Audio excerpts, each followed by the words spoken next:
What's up, guys? So the Nissan Frontier here. This is a 2020 SV model. I know that some of these Frontiers, they don't have recovery points. Even the 4x4 models don't have any type of recovery point in the front.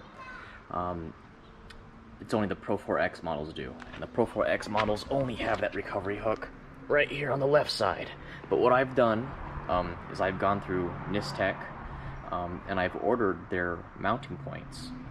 I bought both of them for 120 bucks, or you could buy one of them, I believe, for $60. You can pick which side you want. I figured that, hey, it's better to have two, just in case you're in some type of situation where you know, you need some leverage right, I suppose, from the left side. But I'm gonna go ahead and show you this real quick.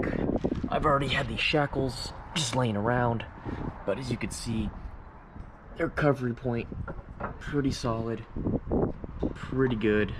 It does come with its own hardware. You get a bushings and you get some bolts, two of them, and they bolt up just right, kind of where the bumper is. So if you were gonna put like a front hitch, this is the same spot where you'd put it. Have yet to use them, but they are pretty freaking heavy duty. I'm gonna roll over here to the other side, show you that, get a different view. Yeah, pretty heavy duty. Don't even notice they're there.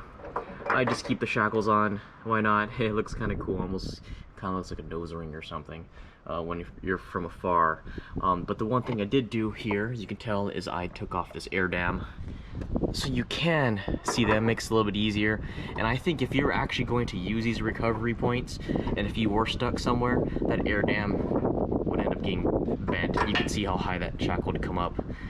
So I think if you're gonna get these, probably best bet to remove the air dam from across the bottom. But that's it. And when I do use them, I'll probably put up another review of them. But yeah, have a good one, guys.